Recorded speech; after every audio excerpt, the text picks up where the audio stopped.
This is my true story. My son thought he was the king of the house I built with my own hands. He forgot that before he took his first breath, I had already bled for those bricks. It happened on a quiet evening. The sun had gone down, the table was set, and I was ready to share dinner with my son and his wife. I thought we would talk, maybe laugh a little. Instead, I met the sharpest pain a father can feel, not in his body, but in his heart. He raised his hand against me. Not once. Not twice. 20 times. Each strike felt like thunder inside my skull. My skin burned, but my silence was colder than fire. His wife sat there, watching, a small smirk behind her glass. Every time he slapped me, she laughed quietly as if my pain was their entertainment. I didn't move. I just counted. 1, 2, 3. Every hit was a memory being erased. By the 10th, I could no longer feel my face. By the 20th, I could no longer feel my son. When he stopped, I stayed seated. The room fell silent, but their laughter still echoed in my head. I did not cry. I did not shout. I looked at the table, at the cold food in front of me, and thought about all the years I had fed him when I was hungry myself. He thought he had won. He thought he had made me small. He didn't know that silence can be louder than screams. He didn't know that quiet men can build storms inside their hearts. That night, I went to my room. I closed the door slowly, like closing a coffin. I looked at my reflection in the mirror. My cheek was red, swollen, and trembling with pain. But my eyes, they were calm, still, and cold. I whispered to myself, he thinks I'm weak. Then I smiled, just a little, because deep down, I remembered something he had forgotten: the house, the papers, the deed. The house he bragged about, the one he called his, was still mine. Every nail, every wall, every inch was under my name. He didn't know that. He never cared to ask. As I stood there in the dark, I remembered the first day he held a hammer. He was a boy then, trying to copy me, his little hands shaky and unsure.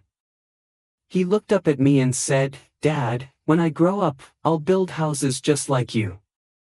I laughed and felt proud. I thought those words meant love. Now, they only echoed like ghosts. I built that house for him, with every hour I had. I missed holidays, birthdays, and rest. I ate less so he could have more. When the bank needed a name, I gave mine. When the loan needed a guarantor, I signed. I worked overtime and came home with aching bones, believing I was securing his future. And for what? So that one day, those same hands I taught to build would strike me 20 times? That night, I didn't sleep. The pain on my face faded, but the memory stayed sharp. Every breath carried the sound of their laughter. Every blink replayed the slap. The humiliation lived inside me like fire under ice. In the morning, I stepped outside. The air was cold. Neighbors looked at me, then looked away too quickly. They knew. The story had already spread. His wife had recorded it, smiling for the camera like it was a show. She posted it, laughed about it, and by sunrise, my shame belonged to the whole street. I walked past people whispering, shaking their heads, pretending not to stare. I felt smaller than dust. But even dust can choke when the wind changes. I stood in front of the house. The same one I built. The same one that was supposed to protect us. It stood tall and proud, but I could feel it mocking me. The walls that once gave me pride now held only shame. I wanted to scream, but what good would that do? Noise doesn't rebuild respect. Noise doesn't erase shame. I learned long ago that sound is for the weak. So, I stayed silent. But this time, silence didn't mean defeat. It meant preparation. That afternoon, I sat in my room again and reached under the bed. My hand found the old shoebox. Inside were the papers of my life, letters, receipts, and at the bottom, the one thing that mattered most, the property deed.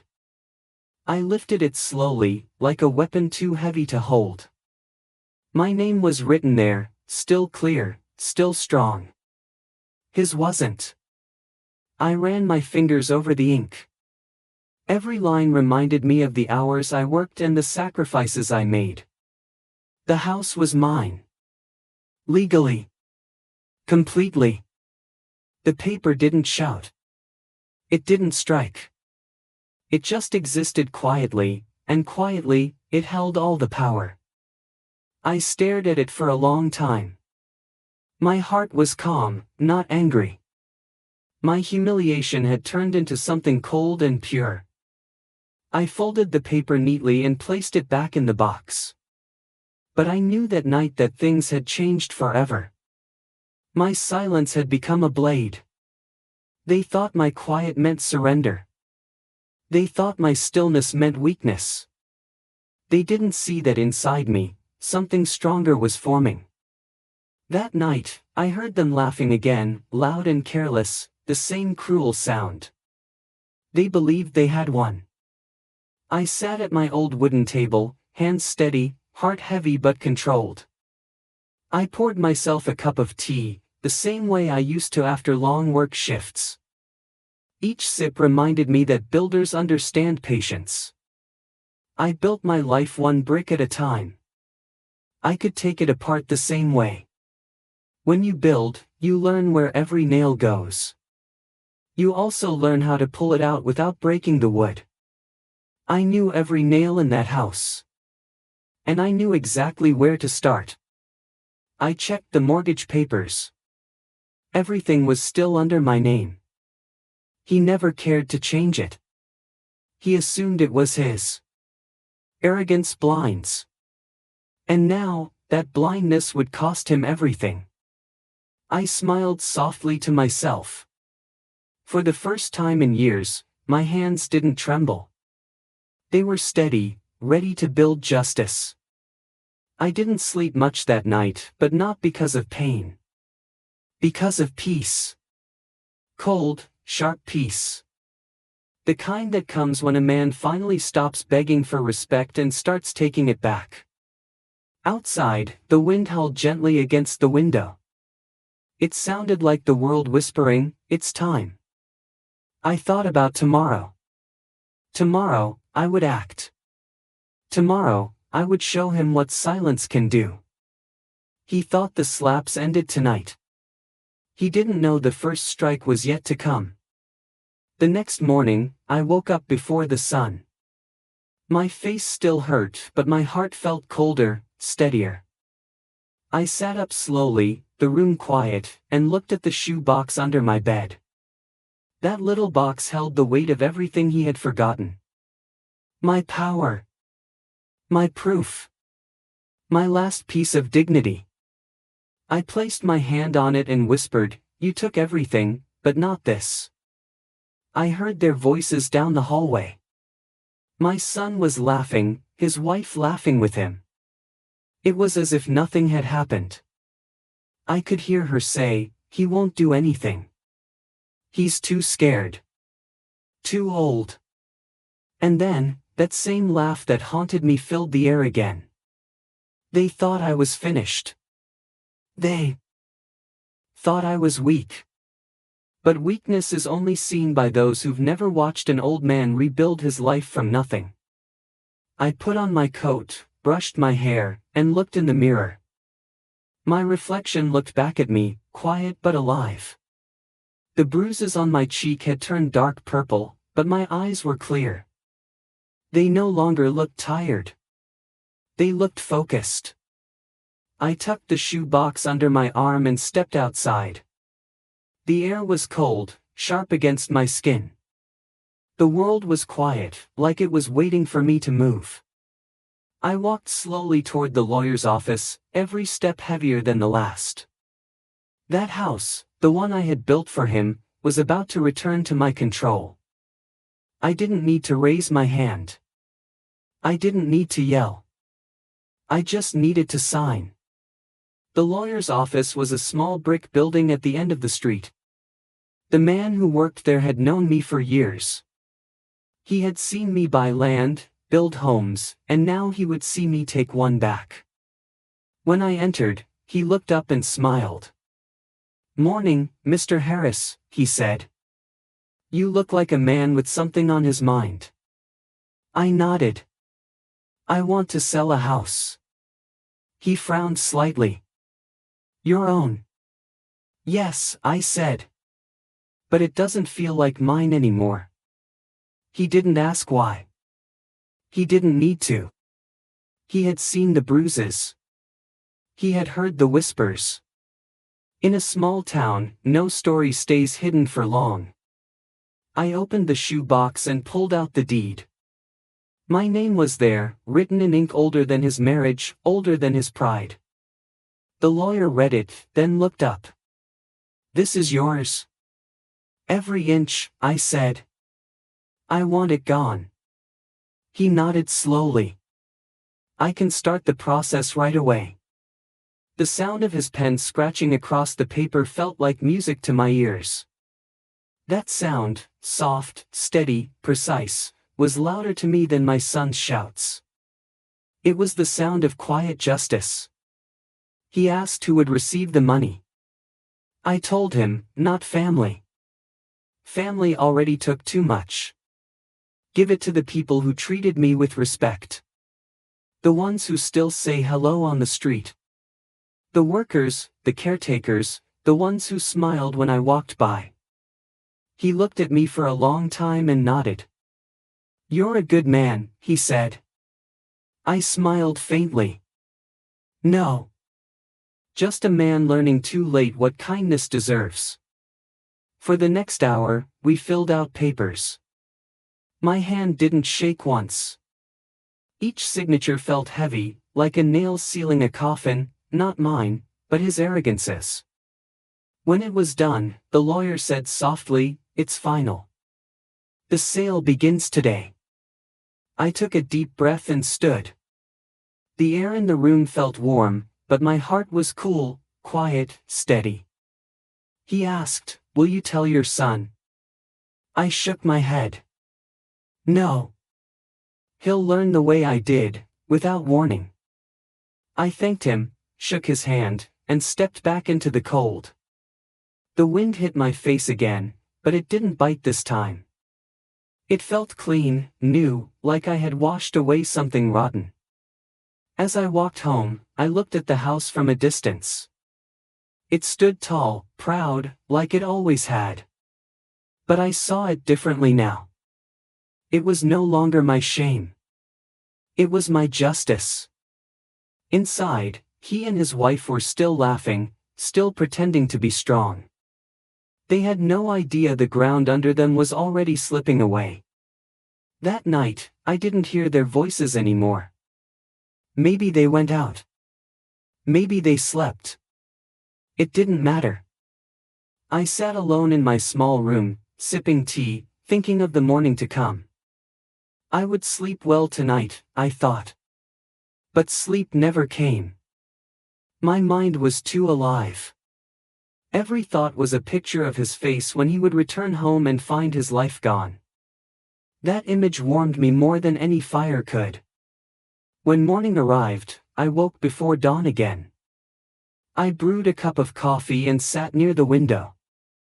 The first light of day crept slowly over the street, soft and gold. My son came downstairs, yawning, stretching like he owned the world. He didn't look at me. He didn't say a word. He kissed his wife on the cheek, grabbed his keys, and left for work. He didn't know that his kingdom had already fallen. I watched his car drive away until it disappeared down the road. I waited for the sound of silence to fill the air again. Then, around 9, I saw cars pulling into the driveway. A white truck, a silver car, a moving van behind them. I stood by the window and watched. The realtor stepped out first, holding folders and a clipboard. The movers followed, rolling carts and boxes toward the front door. I walked out onto the porch, my coat buttoned up, hands in my pockets. "Morning, sir," the realtor said politely. She didn't know who I was, and I didn't tell her. My son's wife came to the door, confusion written across her face. "Excuse me," she asked sharply. "Can I help you?" "Yes," the realtor said calmly. "We're here to begin the process. This house has been sold." "Sold?" she repeated, her eyes wide. "That's impossible. This is our house." The realtor handed her the papers. "All official. All signed." The woman's hands shook as she read. I could see her lips moving silently, trying to make sense of it. Then she grabbed her phone and dialed my son. Her voice was loud, shaking. "You need to come home right now. Something's wrong." The movers had already begun their work. They moved through the rooms, lifting, wrapping, boxing. Chairs, tables, lamps, everything was carried out in silence. The sound of packing tape and footsteps filled the house. That rhythm, steady and slow, reminded me of the days I built that same house. Creation and destruction sound the same when done with purpose. By noon, the place looked bare. The walls echoed. The wife sat on the stairs, crying into her hands, her phone buzzing over and over. I didn't look at her. I had no words left for people who laughed at pain. I stepped inside quietly and looked around. The rooms were empty. The air smelled like dust and endings. I placed my hand on the wall, the same one I once painted for him, and whispered, "Goodbye." Then I turned and walked out. As I stood outside, I saw his car coming fast down the street. He stopped in the middle of the road and ran toward the house, shouting. "What's happening?" he yelled. "What's going on?" His wife ran to him, crying, waving the papers. "It's gone. The house, it's gone." He pushed past her, running inside. I stayed on the porch, watching him. He stormed through every room, his heavy footsteps echoing. His voice grew louder with each shout. "Where is everything?" The walls didn't answer. The house didn't care. He came back out, breathing hard, face red, hands shaking. "What did you do?" he screamed at me. I said nothing. He took a step closer. I said, "What did you do?" Still, I was silent. My stillness made him angrier. "You sold it, didn't you?" he shouted. I didn't blink. I didn't nod. But he saw it in my eyes. "You can't do that," he cried. "This is my home." "No," I said softly. "It was mine. You just forgot." He froze, his mouth half open. "You ruined my life." I shook my head slowly. "No, son. You ruined mine first. I just took it back." He took a step back, his face breaking. He looked at me differently then, not with hate, but with fear. For the first time, he understood what silence could do. His wife stood behind him, crying quietly. He turned toward her, shouting, but she didn't move. She was lost, just like him. The movers walked past them, carrying the last boxes. The truck doors slammed shut. The sound echoed down the street like a final note. I turned and began to walk away. Behind me, his voice cracked, desperate. "Dad, please. Don't do this." But I didn't stop. He didn't stop that night when he hit me 20 times. Now he would learn what it feels like when someone doesn't stop. The wind grew colder as I walked, but I welcomed it.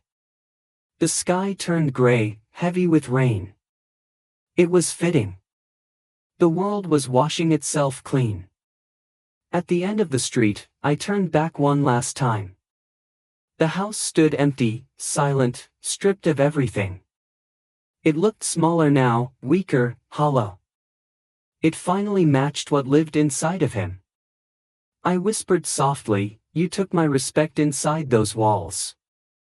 I took your world from within them." Then I turned away and kept walking. People say revenge is loud and angry. They're wrong. Real revenge is quiet. It walks softly, leaves no fingerprints, and still crushes what it touches. That night, I lay in bed and slept deeply for the first time in years. I dreamed of him as a little boy again, chasing a ball down the street, laughing, innocent, kind. But when I woke, I knew that boy was gone forever. The man he had become would now have to live in the ruins of what he destroyed. I thought the story was over, but I was wrong. Revenge has echoes, and mine was only beginning to be heard. At first, the silence after selling the house felt peaceful. I thought it was the end of everything, the end of pain, the end of anger, the end of the humiliation that had lived in my bones since the night my son struck me. But silence, I learned, is never empty. It carries sound slowly, softly, and delivers it back when you least expect it. The first echo came the next morning. I was walking down the main street with my old coat buttoned up and my hands deep in the pockets. The air smelled like rain, and the pavement was still wet.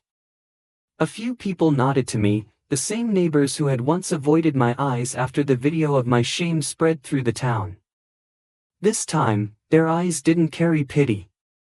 They carried something else. Respect, maybe. Or understanding. A woman from across the street, Mrs. Glenn, who used to pretend she didn't see me, raised her hand slightly and said, "Good morning."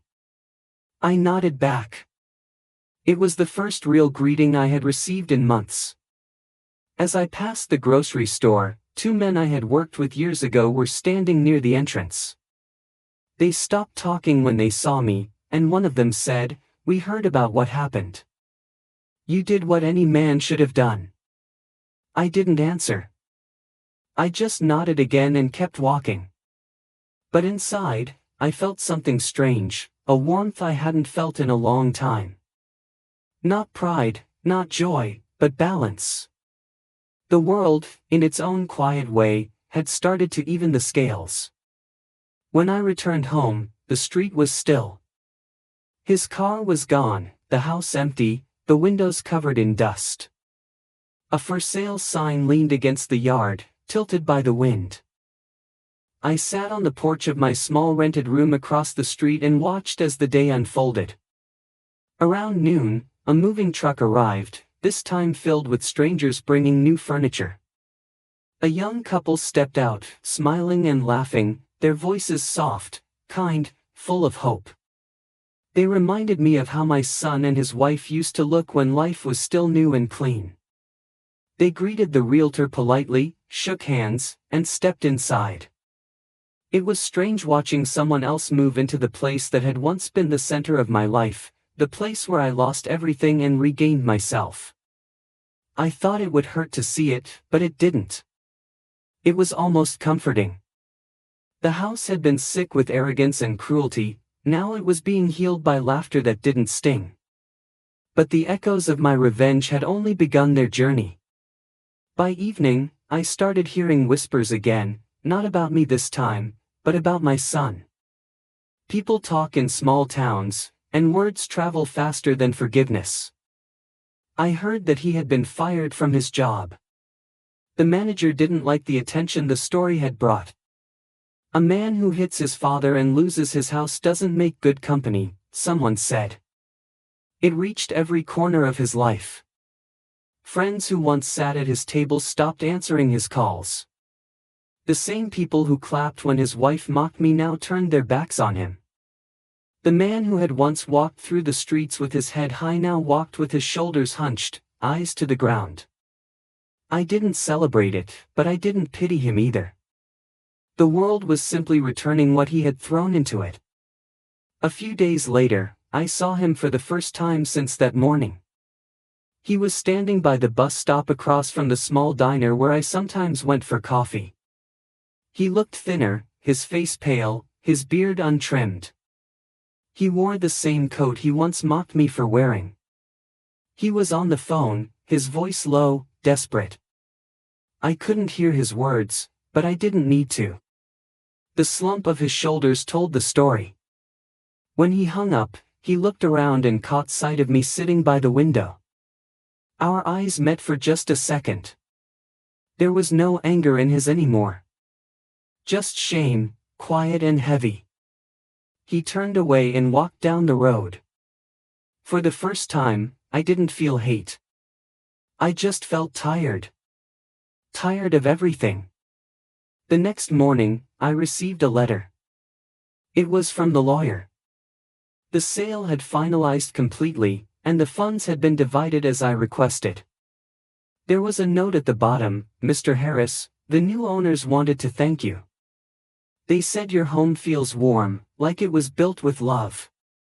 I folded the letter and placed it back into the shoebox. That single line brought me more peace than any apology ever could. Days turned into weeks. The young couple painted the house, planted flowers, and invited neighbors over for coffee. Slowly, the house became a home again, a place full of kindness. But as their joy grew, my son's world fell apart piece by piece. His wife left him first. I heard from someone at the post office that she moved back to her mother's house 2 towns over. She couldn't stand the shame, they said. People whispered behind her back, called her cruel, heartless. The woman who laughed when an old man was slapped by his son, they said. Her name had become poison in the neighborhood. No one wanted to sit near her. No one trusted her smile anymore. For a while, I thought my son would follow her, but he didn't. He stayed here, in this same town, as if he couldn't leave the ruins of what he had done. He rented a small room above the mechanic's shop on the corner, the same place he once looked down on. I saw him sometimes, walking alone late at night, his head low, his steps slow. The arrogance in his walk was gone. The laugh that once filled the house was gone too. All that remained was the shell of a man who had learned too late that respect cannot be forced, and pride cannot be eaten. I never spoke to him, not once. I didn't need to. My silence had already said everything. But there was one morning that stayed with me.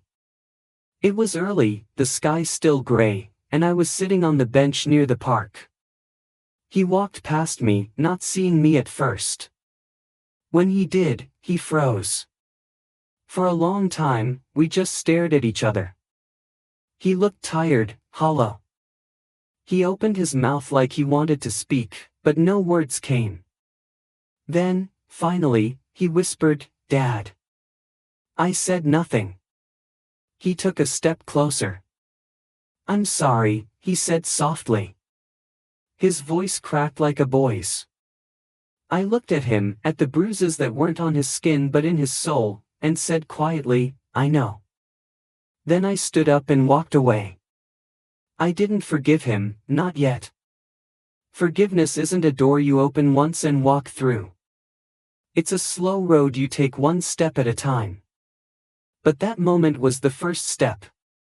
I didn't turn around, but I heard him whisper behind me, "Thank you." After that day, I didn't see him for a while. Maybe he stayed away on purpose. Maybe he was trying to fix the parts of himself he had broken. But the echoes of our story kept spreading. People in town talked less about my humiliation and more about my decision. Some called it revenge. Some called it justice. I didn't call it anything. It was just something that needed to be done. One afternoon, a letter arrived at my door with no name, only a small note inside. It said, "You did what every father wishes he could do, teach without words." I didn't know who sent it, but I folded it neatly and kept it in the shoe box with the others. The days grew quieter after that. The pain of that night no longer haunted me.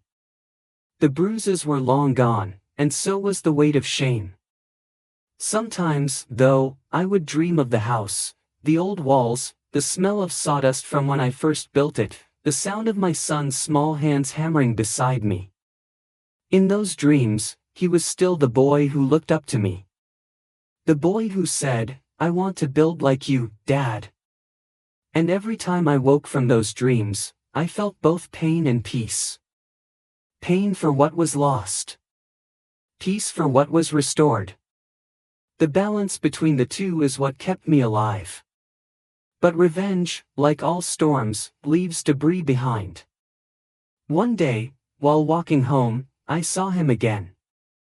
He was sitting outside the mechanic's shop, grease on his hands, his clothes worn.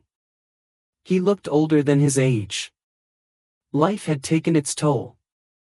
He saw me, and for a moment, we both paused. Then, unexpectedly, he smiled. Not the proud, mocking smile he once wore, but a small, humble one. He nodded, just slightly. I nodded back. That small gesture said more than any apology ever could. It was the first honest exchange we'd had in years. After that, we saw each other more often. Not to talk, not to reconnect, but to exist in the same world without anger. Sometimes he would wave from a distance. Sometimes I would. There were no words left to say, and maybe that was enough. But life has a strange way of testing peace. A few months later, one of his old friends came to my door. He was nervous, shifting from foot to foot. "Mr. Harris," he said. "I think you should know, your son's not doing well. He's sick. Real sick." My chest tightened. I didn't ask what kind of sickness. Some things don't need details. I thanked him and closed the door. That night, I sat alone for a long time, staring at the empty wall in front of me. The memories came back one after another, the slaps, the laughter, the papers, the silence, the day he begged me not to do it. But another memory came too, his small hand in mine, walking home after a long day when he was a child, his voice saying, "I'll take care of you when you're old, Dad." I closed my eyes and felt tears roll down my face, the first real tears I had cried in years. The next morning, I went to the mechanic's shop. He was lying on a cot in the corner, pale, sweating, weak. The smell of oil and rust filled the room. He looked up when he heard me. His eyes widened, and he tried to sit up. "Dad," he whispered, his voice faint. "You shouldn't be here." "I had to see you," I said. "They told me you're sick." He nodded slowly. "I deserve it." I shook my head. "No one deserves pain, not like this." He swallowed hard, his eyes filling with tears. "I'm sorry," he said again, weaker this time. "I've lost everything." I sat beside him, the metal chair cold beneath me. "Not everything," I said. "You still have a chance to find peace." He smiled faintly, the kind of smile that carries both gratitude and regret. "You taught me that silence can destroy. But it can also heal." I nodded. "Maybe now you understand what I was trying to teach." He closed his eyes, breathing slowly. "I do, Dad," he said softly. "I finally do." I sat there for hours, watching him sleep, his chest rising and falling. The boy who once hit me was gone. What remained was a broken man, humbled by his own downfall. I didn't hate him anymore. I couldn't. Somewhere between pain and forgiveness, I found something better, understanding. As I left the shop, I turned back once more. He was still asleep, his breathing steady. I whispered, "Rest, son. You've fought enough." Outside, the air was cool, the sky gray with clouds. The town was quiet. Life had moved on, as it always does. I walked home slowly, my steps lighter than they had been in years. But as I reached my door, I felt something strange, a heaviness in my chest that I couldn't name. Maybe it was regret. Maybe it was love finally finding a place to breathe again. The echoes of my revenge had traveled far, but they were returning now, softer, sadder, filled with lessons neither of us had expected to learn. The story wasn't finished. It never really is. Because even silence, no matter how complete, can still be broken by one final sound. And I had the feeling that sound was coming soon. Days passed slowly after that. The town grew quieter with every morning, the kind of quiet that doesn't come from peace but from time smoothing out sharp edges. I spent my days sitting by the window of my small room, watching life go by. The same children who once laughed at me now ran past my window, chasing each other down the street. The young couple who bought my old house had painted the porch white, planted flowers near the steps, and sometimes waved at me when they saw me sitting outside. Life, it seemed, was healing in small, gentle ways. But inside me, something else was shifting too, a heaviness that no longer came from anger or revenge but from reflection. I thought about my son often. I thought about that night, those 20 slaps, and how they had built a wall between us taller than any house I had ever constructed. I thought about his words in the mechanic's shop, how weak his voice sounded when he said he finally understood. And I thought about my own silence, how it had destroyed him as surely as his hands had once hurt me. Sometimes justice feels right until it turns into sorrow. I realized that my revenge, though calm and righteous, had carried a cost I hadn't fully seen until now. I had taken his home, but I had also taken away the one place we could have rebuilt anything at all. Still, I told myself that it had to happen. Sometimes you have to burn a bridge to stop someone from crossing it again. But as the days went on, I started wondering if maybe there was still one bridge left to build. One that didn't lead back to the past but forward to peace. The sound I had been waiting for finally came one gray afternoon, a soft knock on my door. It wasn't hurried or angry. It was light, hesitant, like the hand on the other side wasn't sure if it deserved to be there. I opened it, and there he was. My son. He looked even thinner than before. His face was pale, his hair messy, his hands trembling slightly. For a moment, we just stood there, the air thick with memories that had nowhere to go. "Dad," he said softly, his voice almost a whisper. "Can I come in?" I nodded and stepped aside. He entered slowly, like a man walking into a church he had abandoned years ago.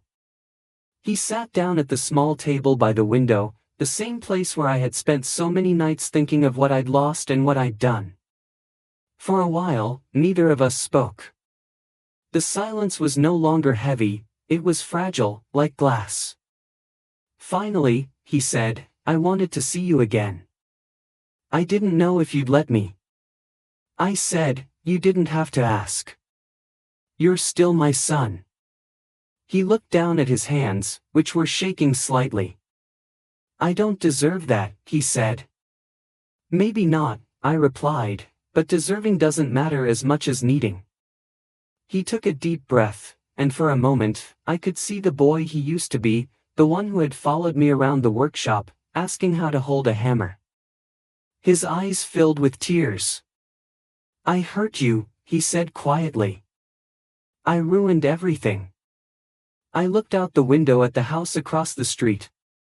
"You did," I said. "But life has a strange way of fixing things we think are broken forever." He wiped his eyes with the back of his hand. I can't fix it, he said. I've lost everything, my home, my wife, my job. All I have left is the guilt. I leaned forward, my voice calm. Sometimes guilt is the first brick you lay when you start building again. If you learn from it, it becomes foundation. He looked up at me, surprised. You're not angry? I shook my head. I was. For a long time. But anger is like holding a burning coal. It hurts you more than the one you want to throw it at. He nodded slowly, his lips pressed tight, trying not to cry. Then he said something that broke the last wall between us. Dad, I'm sick. The doctors don't think I have much time. I didn't want to die without saying I'm sorry. The words hit me like a slow wave. I felt the air leave my lungs. I had known he was unwell, but hearing it from him made it real in a way that no rumor ever could. How long? I asked quietly. A few months, he said. Maybe less. He looked at me, and his eyes were filled with the kind of fear no man can hide. I reached across the table and took his hand. His skin was cold, thin, fragile like paper. Then we'll make those months count, I said. You'll stay with me. He started shaking his head. I can't. After everything I did, you can, I said firmly. And you will. He looked at me for a long moment, then nodded, tears sliding down his cheeks. That evening, I made him soup, the way I used to when he was a boy with a fever. He barely ate, but he smiled. It was the first time I had seen him smile without pride, without mockery, just warmth. Over the next few weeks, he stayed with me. He was weak most days, sleeping long hours, coughing through the nights. Sometimes, I'd sit by his bed and watch him breathe, listening to the faint sound of the wind outside. It reminded me of all the nights I had stayed awake for him when he was little, afraid of thunder. Life has a cruel way of coming full circle. There were moments when he'd wake up in the middle of the night and whisper, "Dad, are you there?" And I'd answer softly, "I'm here, son. Go back to sleep." He'd close his eyes and smile faintly, as if hearing those words made him a child again. The town began to notice his return. Some people looked at us with curiosity, others with quiet approval. A few even stopped me in the street to say, "It's good you took him in. That's what a real father does." I didn't reply. They didn't understand that this wasn't about being noble. It was about finding peace before time ran out. One afternoon, as I sat by his bedside, he said, "Dad, do you still hate me?" I shook my head. No. Hate died the day you lost your house. I buried it right beside your pride. He smiled weakly. Then what's left? Love, I said simply. It never really left. It was just buried under all the noise. He closed his eyes and nodded. I don't deserve it. Maybe not, I said, but it's still yours. Days turned into weeks, and his body grew weaker. The doctor came by once, left medicine that didn't seem to help much. I didn't ask questions. I didn't need answers. All I cared about was being there. One night, he asked me to take him for a walk. It was late, the moon hanging low over the quiet street. I helped him outside, his arm over my shoulder. We walked slowly, step by step, until we reached the edge of the street where he used to play as a child. He looked at the house across from us, the one that had once been ours. The lights were on inside, glowing warm and golden. A family sat together at the table, laughing softly. He watched them for a long time. They look happy, he said. They are, I replied. That house deserves happiness now. He nodded. So do you. And you, I said. You did wrong, but you're trying to make it right. That matters. He leaned against the fence, breathing slowly. I wish I had understood that sooner. We all understand things too late, I said. But better late than never. He turned to me, his eyes wet with tears. Dad, will you forgive me? I looked at him, at the boy inside the broken man, and said softly, I already did. His lips trembled, and he nodded slowly, a single tear sliding down his cheek. Thank you, he whispered. For everything. We stood there for a long time, just the two of us, under the quiet moonlight. The wind was soft, carrying the scent of rain and flowers. It felt like the world had paused for us, giving us this one last peaceful moment. After that night, he grew weaker fast. Each morning, his voice was softer, his breath shorter. I cooked, cleaned, and sat beside him, listening to the ticking of the old clock. Time had become both enemy and friend. One evening, I was sitting near his bed when he reached for my hand. Dad, he said, his voice barely a whisper, when I'm gone, promise me you'll be okay. I smiled faintly. I will be, son. He looked at me for a long time, his eyes tired but gentle. I love you, he said. I always did. I just didn't know how to show it. I squeezed his hand. I know. And I love you too. He smiled, his eyes closing slowly. That night, he fell asleep for the last time. I sat beside him for hours, holding his hand even after his breathing stopped. The room was quiet, the kind of quiet that doesn't hurt anymore. When the morning came, the sunlight fell across his face, soft and golden. I closed his eyes gently and whispered, rest now, son. You're home. The funeral was small, simple. A few neighbors came, the lawyer, the doctor, and the young couple from the house. They brought flowers, white lilies. I buried him beside his mother, the woman who had loved him before the world changed him. When everyone left, I stayed. The wind rustled through the trees, and I could almost hear his voice, the voice of the boy he once was, calling out, Dad, look what I built. I smiled through my tears and whispered, you built peace, son. That's enough. I walked home slowly, the street quiet, the world gentle. As I reached my door, I looked one last time at the house across from me. The porch light glowed, the flowers moved softly in the breeze, and laughter drifted through the window. For the first time in years, it didn't hurt to hear it.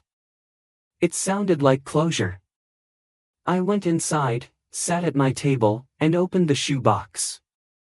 Inside were all the papers that had once defined my anger, the title, the letters, the notes. I lifted them out, one by one, and placed them in the small metal tin I kept by the stove. Then I lit a match. The flames rose slowly, golden and quiet. I watched as the papers curled and turned to ash. The house was gone, the anger was gone, and now the past was gone too. When the last flame died, I whispered, it's over. I stood up, opened the window, and let the wind carry the ashes out into the morning light. They floated upward, like tiny sparks finding freedom. I watched them until they disappeared into the sky. I sat back down and poured myself a cup of tea. The steam rose gently, catching the sunlight. I felt calm.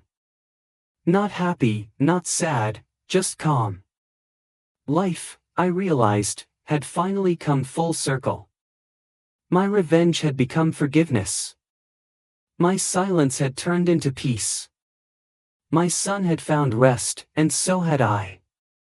I looked at my hands, the same hands that had built homes, raised a family, carried pain, and now, finally, learned to let go.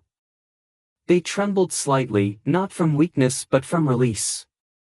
I smiled softly and said to no one in particular, "This is my true story. The story of a father, a son, and a silence that taught us both how to listen." And as the light filled the room, I felt her presence too, my late wife, her voice gentle in the back of my mind. "You did right," she seemed to say. I nodded slowly and whispered, "I hope so." Outside, the wind was calm, the sky was clear, and for the first time in many years, I felt no weight on my chest. My story was no longer one of pain or revenge, but of learning that even after all is lost, love can still find its way home. And that's how it ended, not with anger, not with shouting, but with peace. A father who was broken learned that revenge only closes the wound halfway, forgiveness does the rest. Life doesn't always give us happy endings, but sometimes it gives us quiet ones, and that's enough. If you're still here listening, tell me in the comments where you're watching from. I read every single one because every story, every place, every heart matters. If this story touched you, don't forget to hit the like button. It helps this story reach more people who need to hear it. And if you want more stories like this, full of life, family, lessons, and heart, subscribe to the channel and turn on the bell icon, so you never miss the next one. Thank you for staying till the end. This was my true story, and maybe, in some way, it's yours too.